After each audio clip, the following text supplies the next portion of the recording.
بلاول بھٹو نے پاکستان تحریک انصاف یا opposition parties کے حوالے سے کہا ہے کہ وہ ان سے بات کرتے ہیں اور نیشنل سیکیورٹی کمیٹی کا اجلاس دوبارہ بلایا جائے اور اس کے اندر ساروں کو مل بیٹھ کے پاکستان کے مستقبل کے حوالے سے فیصلے کرنے چاہیے. ایسا ہی بیان سلمان اکرم راجہ صاحب ہمارے انٹرویو میں بھی دیکھے گئے. تو کیا پاکستان تحریک انصاف اس معاملے میں اپنا دروازہ کھلا رکھے گی؟ عمران خان آن بورڈ ہیں یا نہیں ہے؟ اور پاکستان تحریک انصاف کے اندر بھی دو تین جس سے لگتا یہ ہے کہ ایک پاور ٹسل ہوتی ہے، پاور ٹسل چل رہی ہے، ایک دوسرے کو گرانے کے در پہ ہے. تو کیا اس میں پاکستان تحریک انصاف آگے بڑھے گی یا پی ٹی آئی کا نقصان ہوگا؟ عمران کو اگر جیل سے باہر آنا ہے تو پی ٹی آئی کو مشترکہ طریقے سے کوئی احتجاجی سیاست اپنانی ہے یا ایک گروپ اسٹیبلشمنٹ کے ساتھ چل رہا ہوگا اور ایک گروپ جو ہے ہمیں سڑک کے اوپر کھڑا نظر آئے گا؟ یہ دو تین سوالات ہیں اور ہمارے ساتھ آج مہمان شخصیت ہیں. ان کا جواب دینے کے لیے شیر افضل مروت صاحب رکن قومی اسمبلی ہیں اور سینئر رہنما ہیں پی ٹی آئی کے. اب پی ٹی آئی سے آپ نکالے جا چکے ہیں، مجھے پتہ نہیں آپ کو ابھی بھی پی ٹی آئی کا رہنما بولوں یا نہ بولوں؟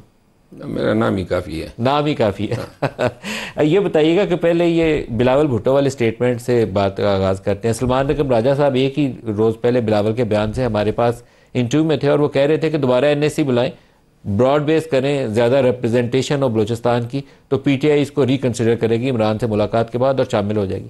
جانا چاہیے پی ٹی آئی کو یا نہیں جانا چاہیے؟ پی ٹی آئی کو تو پہلے موقع پر بھی جانا چاہیے تھا، وہ کیوں مس کیا؟ اور یہ تو میزبان پہ ڈیپینڈ کرتا ہے کہ وہ کن کن لوگوں کو مدعو کرتا ہے. لہٰذا مشروط جانا یا فلاں کو اگر نہ بلایا گیا تو ہم نہیں جاتے ہیں. بہرحال غیر ضروری چیزیں ہیں، وہ موقع بھی جو ہیں قوم کی توقع تھی اور پی ٹی آئی جو ہے وہ وحدت کی اور وفاق کی علامت ہے. ویسے بھی میڈیا پہ پی ٹی آئی کے خلاف بڑی کمپین چل رہی تھی جعفر ایکسپریس کے حوالے سے، تو اس تاثر کو ظاہر کرنا تھا. اس کا فیصلہ تھا یہ کہ بائیک آؤٹ کرتے نہیں جاتے؟ بائیکاٹ میرا خیال ہے کہ غیر منتخب لوگوں کا فیصلہ تھا. غیر منتخب لوگ؟ جی ہاں، جو منتخب لوگ ہیں پارلیمانی پارٹی نے فیصلہ کر دیا کہ ہمیں جانا ہے. بیسر گور صاحب نے اس کا اظہار بھی کیا. پولیٹیکل کمیٹی میں جو ہے یہ مبینہ طور پر لے جانے کی ضرورت ہی نہیں تھی. جب پارلیمانی کمیٹی نے فیصلہ کیا، چیئرمین آن بورڈ ہیں، ایک قوم کی وحدت کا، قوم کی ضرورت ہے، پورے پاکستان کی جو ہے سانسی اس میں اٹکی ہوئی ہیں دہشت گردی کے خلاف جنگ میں، لیکن اس کو پھر پولیٹیکل کمیٹی کے پاس لے جانے کی تک ہی نہیں بنتی تھی. وہاں پہ پھر جو ہے یہ عقدہ کھلا کہ جی کچھ لوگ چاہتے ہیں کہ نہ چلے جائیں. مروت صاحب یہ تیسرا موقع ہوگا. 26 نومبر سے پہلے محسن نقوی اور علی مین گنڈا پور صاحب ایک بیک چینل چلا رہے تھے، وہ پبلک میں نہیں آیا لیکن اس میں کافی پیش رفت دکھائی جا رہی تھی کہ ممکنہ طور پر ایسا ایک ارینجمنٹ ہو جائے گا کہ آپ لوگ احتجاج مؤخر کریں گے یا کہیں دور بیٹھ جائیں گے اسلام آباد سے اور in return P T I کو اور عمران خان کو کچھ نرمی مل جائے گی. وہ چیز ضائع ہوئی. پھر آپ کی ڈائلاگ پروسیس شروع ہوئی حکومت سے، ابھی درمیان میں ہی تھا پروسیس، آپ نے بائیک آؤٹ کر دیا. یہ تیسرا موقع تھا این ایس سی میں کہ دوبارہ اکٹھے بیٹھ جاتے، آرمی چیف بھی بیٹھے ہوتے، پرائم منسٹر بھی بیٹھے ہوتے، پی ٹی آئی بھی ساتھ بیٹھی ہوتی، پھر بائیک آؤٹ کر دیا. تو یہ طرز سیاست میں کوئی بہت زیادہ سمجھا نہیں اس کو. یہ جو طرز سیاست ہے اس کو ہم خود بھی نہیں سمجھ پا رہے ہیں، کیونکہ تمام جو پارلیمنٹیرینز ہیں اس وقت تو میں پارٹی کا حصہ تھا اور کوشش ہماری یہ ہوتی ہے کہ 26 نومبر کے سانے کے بعد بالخصوص ہم نے مستقبل میں پاکستان کو مزید نقصانات سے بچانے کے لیے اب مصالحت کی راستے کو اختیار کرنا ہی ہوگا. اب ان حالات میں یہ جو مواقع ضائع کیے گئے، یہ ضد یا یہ ہٹ درمی، اس کی کوئی سمجھ نہیں آتی. یہ مار پڑ رہی ہے پورے پارلیمنٹیرینز کو، پوری پی ٹی آئی کو مار پڑ رہی ہے. اور اوپر سے جو ہیں باہر جو لوگ بیٹھے ہوئے ہیں سوشل میڈیا کے نام پہ جو انہوں نے انت مچائی ہوئی ہے، وہ جب یہ فیصلہ ہوا کہ ہم نے جانا ہے، پارلیمانی کمیٹی نے جب فیصلہ کیا کہ ہم نے یہ سلامتی کمیٹی میں جانا ہے، تو انہوں نے جناب ٹرینڈ شروع کر دی اور ان کے 1 گھنٹے کے بعد جو ہے ٹرینڈ کے نتیجے میں جو ہے فیصلے چینج ہو گئے کہ جی نہیں جانا ہے. کیوں نہیں جانا ہے؟ یہ جو پارلیمنٹیرینز کا فیصلہ تھا، اس کو کس کو یہ حق تھا کہ سپرسیڈ کرے؟ اینی ہاؤ اب جو بلاول بھٹو زرداری صاحب نے جو افر کی ہے نا، دیکھیں میں یہ تسلیم کرنے میں کوئی اور محسوس نہیں کرتا ہوں کہ پاکستان تحریک انصاف کی جو سیاسی طاقت تھی، جو مزاحمت کی طاقت تھی، جو روڈوں پہ لوگوں کو نکالنے کی طاقت تھی، اور جو اس کے اندر اپنی یونٹی تھی، 1 سال قبل اور آج 1 سال بعد ہماری پوزیشن بہت کمزور ہو چکی ہے. پارلیمنٹیرین ہم سے جو ہیں. بلاول کیا فور اچھی ہے آپ کے لیے؟ آپ کو مان لینی چاہیے؟ میرا خیال ہے کہ اب ان حالات میں خدا بھلا کرے بلاول کا کہ انہوں نے کوئی فیس سیونگ کا موقع فراہم کیا ہے، تو لہٰذا بلاول کی اس آفر کو مان لینا چاہیے. اگر وہ مصالحت کی پیشکش کرتا ہے، ادروائز بھی پاکستان کو اس وقت میں سیاسی استحکام کی ضرورت ہے، اور ہمیں اگر کچھ چیزوں پہ ہم پاؤں بدل ناخواستہ بھی اگر پاؤں رکھ کے اوپر جا سکے تو جانا چاہیے. یہ موقع ہے، اس سفر سے فائدہ اٹھائے. سیاسی بلوغت کا مظاہرہ ہونا چاہیے، ان کے ساتھ بیٹھنا چاہیے. لیکن مروت صاحب اسی موقع پہ جب دوبارہ NSC بلانے کی اور اکٹھے بیٹھنے کی آپ بھی کہہ رہے ہیں اور بہت سارے اور بھی سیاسی رہنما کہہ رہے ہیں، بلاول کا بھی آپ نے تذکرہ کر دیا، PTI کی جانب سے عید کے فوراً بعد مارچ اور پروٹیسٹ، سڑک گرمانے کی سیاست دوبارہ اس کا تذکرہ ہو رہا ہے. آپ کی KP سے لوگ آتے تھے، ورکرز آپ کا وہاں سے چارج آتا تھا، علی امین اس کو لیڈ یا آپ لیڈ کر رہے ہوتے تھے. علی امین چیف منسٹر ہیں تو سب سے زیادہ تو لیڈ فگر وہی تھے یا پارٹی کے ہیڈ بھی تھے صوبائی. اب علی امین صوبائی صدر نہیں ہے، دوبارہ احتجاج ہونا ہے عید کے بعد، 26 نومبر بھی ہو چکی ہے. یہ مؤثر حکمت عملی ہوگی یا یہ بہت مشکل ہوگا اس دفعہ؟ میرا خیال ہے کہ بلاول بھٹو زرداری صاحب کے آفر کو قبول ہے، موجودہ PTI قیادت کو ایک فیس سیونگ مل جائے گی. مجھے کوئی شک نہیں ہے. علی امین خان چونکہ اب اس کا سیاسی کردار نہیں رہا ہے PTI کے احتجاج کے حوالے سے، تو لہٰذا میں نہیں سمجھتا ہوں کہ PTI میں کوئی بھی ایسا فگر موجود ہیں جو عوام کو اس احتجاج کے لیے نکال سکے. یہ مؤخر کرنے کے بہانے ڈھونڈیں گے، اور اس سے بہتر موقع کوئی ہوگا ہی نہیں کہ یہ تجویز قبول کریں اور کہیں جی کہ ڈائیلاگ میں ہم انگیج ہو گئے تو لہٰذا احتجاج کو مؤخر کرتے ہیں. دیکھیں، احتجاج جو 26 نومبر کے سبق سکھائے، ہمارے بہت سارے ورکر ابھی تک گرفتار ہیں. ان کی مچلکوں کے پیسے جو ہیں وہ KP کے چیف منسٹر کو جیب سے بھرنے پڑے، لیکن بہت سارے ورکر رہا بھی ہو گئے، بہت سارے نہیں ہوئے. لیکن اس کے علاوہ 400 لگ بھگ سے پلس گاڑیاں جو ہیں وہ ابھی تک گمشدہ ہے. یہ پبلک ٹرانسپورٹ تھی جو 26 نومبر کو آئی تھی. تو لہٰذا آپ کو لیکن اندیشہ یہ ہے کہ علی امین کی چھٹی ہو سکتی؟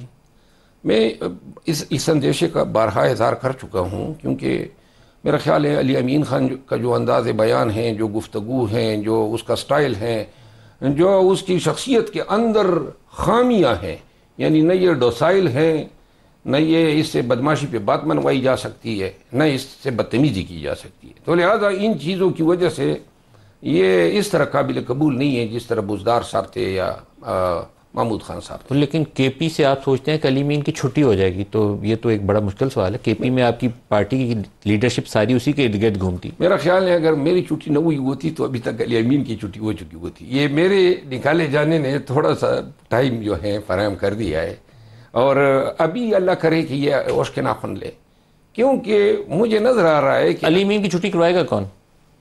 وہی کروا رہے ہیں جو ہمیشہ سے پارٹی پہ لوگوں کی چھٹیاں کرواتے ہیں. اچھا، میں چند روز پہلے ہی علی امین صاحب سے ہمیں انٹرویو کا موقع ملا تو میں نے دیکھا تھا آپ نے، میں نے اس انٹرویو کے اندر ان سے سوال پوچھا کہ پارٹی کے اندر بشرا بی بی اور علیمہ خان کا کافی وزن ہے اور آپ ان دونوں کی گڈ بکس میں نہیں ہیں. تو وہ دائیں بائیں کر کے وہ اس میں سوال سے تو نکل گئے، لیکن یہ ایشو ہے ابھی پارٹی کے اندر. میں تصدیق کرتا ہوں کہ وہ دونوں کی گڈ بکس میں نہیں ہے. تو یہ تو پھر مسئلہ ہوگا ان کا. مسئلہ تو ہوگا، آپ کی جماعت کو بھی مسئلہ ہوگا. میں بھی ان گڈ بکس میں نہیں تھا. آپ بھی گڈ بکس میں نہیں تھا. میں تو گڈ بکس میں ہے کون؟ آپ بھی نہیں تھے، وہ بھی نہیں تھے، کون ہے گڈ بکس میں؟ میرا خیال ہے کہ وہ لوگ ہیں جو نہ ہونے کے برابر ہیں. جب آپ نے ورکرز کو روڈ پہ لانا نا مروت صاحب، تو آپ کو ہمت بھی کرنی پڑتی ہے، لیکن آپ کی ورکر کے ساتھ ایک کمٹمنٹ بھی ہونی چاہیے، جڑے ہونے چاہیے آپس میں. آپ کی کال پہ بندہ باہر نکلا ہے تو 3-4 جتنے آپ کے احتجاج تھے اس میں آگے تو آپ کا چیف منسٹر ہی تھا. اب اگر آپ اس کو ڈمپ کریں گے تو احتجاج کیسے کریں گے؟ میرا خیال ہے کہ احتجاج کر نہیں سکیں گے. میں علل اعلان کہتا ہوں، اور یہ جو آپ میڈیا بات کر رہے ہیں نا، میں تب PTI کے ورکروں کو بھی کہنا چاہتا ہوں، اگر یہ بلاول بھٹو زرداری صاحب کی آفر قبول نہیں کی تو فیس سیونگ بھی نہیں رہے گی اور نہ یہ احتجاج کر پائیں گے. ان کی اوقات ہی نہیں ہے.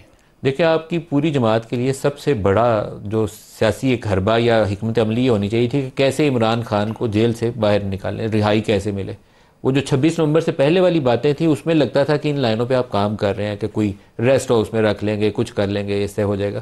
اب آپ وہ ساری چیزوں سے پیچھے چلے گئے 26 نومبر کے بعد. اس کا مطلب ہے کہ عمران خان کی رہائی مستقبل قریب میں تو ممکن نظر نہیں آتی. دیکھیں جس وقت حالات ہمارے حق میں تھے، جس وقت ہم بارگیننگ پوزیشن میں تھے، اس وقت بھی جو فیصلے خان کی رہائی کے لیے اور پارٹی کے مفاد میں بہتر نتائج دے سکتے تھے ان کو بھی سپرسیڈ کیا گیا رuthlessly.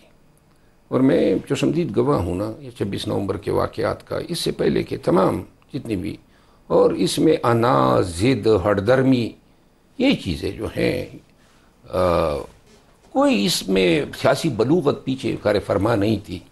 آپ نے لفظ ہٹ درمی کا ذکر کیا ہے. Yeah. ہٹ درمی پہ کون تھا، ضد پہ کون تھا، انا پہ کون تھا؟ بہت سارے مطلب ایسے لوگ تھے جن کا کوئی کردار ہونا ہی نہیں چاہیے سیاست میں.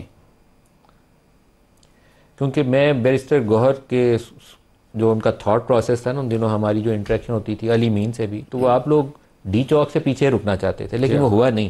تو کس نے ڈومینیٹ کیا آخر میں؟ کون تھا جو حاوی ہو گیا فیصلہ سازی کے اوپر؟